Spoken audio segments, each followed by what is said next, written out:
আজকে রান্না করব শিম দিয়ে আলুর ঝোল। এই ঝোল রেসিপিটা গরম গরম ভাত, রুটি, পরোটা যার সাথেই খাবে তার সাথেই কিন্তু জাস্ট জমে যাবে। Welcome to my channel BA food কিচেনে। একটা লাইক দিয়ে সম্পূর্ণ রেসিপিটা দেখার অনুরোধ রইল।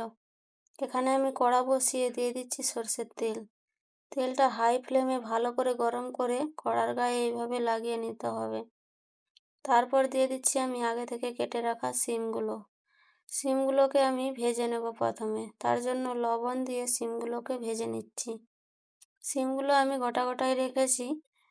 এখানে একটু ছোট সাইজের শিম ছিল, তাই আমি আর মাঝখান থেকে কেটে দেইনি, শিমগুলো গোটাই রেখেছি। এবার উল্টে পাল্টে ভালো করে লাল লাল করে শিমগুলোকে ভেজে নেব মিডিয়াম ফ্লেমে। শিমগুলো আমার ভাজা হয়ে গেছে, এবারে আমি শিমগুলোকে তুলে নিচ্ছি তেল থেকে।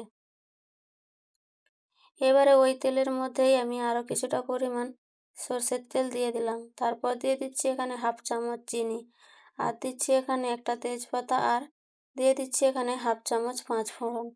সব কিছুকে একটু ভালো করে ভেজে নেব। আর চিনিটা ক্যারামেল হয়ে উপরে উঠে আসলে তারপর দিয়ে দেবো এখানে আগে থেকে কেটে রাখা আলুগুলো।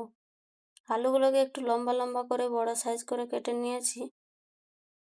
এবারে আলুগুলোকে কিছুক্ষণ ভেজে নেব। গ্যাসের ফ্লেম মিডিয়াম রেখে আলুগুলো ভেজে নিয়েছি। এবারে দিয়ে দিচ্ছি এখানে একটা বড় সাইজের টমেটো কুচি। এবারে দিয়ে দিচ্ছি এখানে সামান্য পরিমাণ গ্রেট করে রাখা আদা।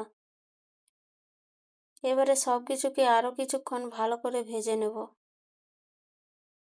সব কিছু ভালো করে আরও কিছুক্ষণ ভেজে নিয়েছি, আদার কাঁচা গন্ধ চলে যাওয়া পর্যন্ত ভালো করে ভেজে নিয়েছি। এবারে দিয়ে দিচ্ছি এখানে গুঁড়ো মশলা। 1 চামচ আমি নিয়েছি এখানে ধনে গুঁড়ো, হাফ চামচ হলুদের গুঁড়ো, আর দিয়েছি হাফ চামচ জিরে গুঁড়ো, আর নিয়েছি এখানে লঙ্কার গুঁড়ো হাফ চামচ। ঝালটা আপনাদের পরিমাণ মতো দিয়ে দেবেন। এবারে জল দিয়ে মশলাটা ভালো করে কষিয়ে নেব। দিয়ে দিচ্ছি এখানে পরিমাণ মতো লবণ। লবণটা দিয়ে ভালো করে এবারে তেল ছেড়ে যাওয়া পর্যন্ত মশলাটাকে কষিয়ে নেব। মশলাটা ভালো করে কষানো হয়ে গেছে, আর তেলটাও ভালোভাবে ছেড়ে মশলা থেকে বেরিয়ে এসেছে। এবারে দিয়ে দিচ্ছি আমি এখানে জল। জলটা এখানে একটু বেশি পরিমাণে দিতে হবে, আলুগুলো এখনও সিদ্ধ হবে তাই জন্য। এবারে সব কিছুকে ভালো করে মিশিয়ে নিয়ে ঝোলটা ফুটে ওঠার অপেক্ষা করব। এবারে গ্যাসের ফ্লেমটা এখানে হাই করে ঝোলটা ফুটতে দেব।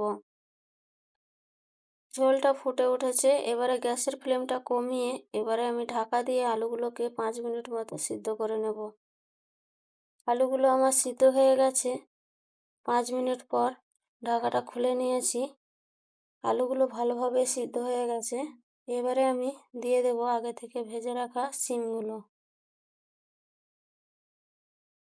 শিমগুলো দিয়ে ভালোভাবে নাড়াচাড়া করে ঝোলের সাথে মিশিয়ে নেব। তারপর গ্যাসের ফ্লেমটা একেবারে লো রেখে 3 থেকে 4 মিনিট মতো এটাকে রান্না করে নেব। 3 থেকে 4 মিনিট মতো এটাকে রান্না করে নিয়েছি। তারপর দিয়ে দেবো এখানে হাফ চামচ গরম মশলা গুঁড়ো। গরম মশলা গুঁড়ো, আর দিয়ে দেবো এখানে ধনেপাতা কুচি।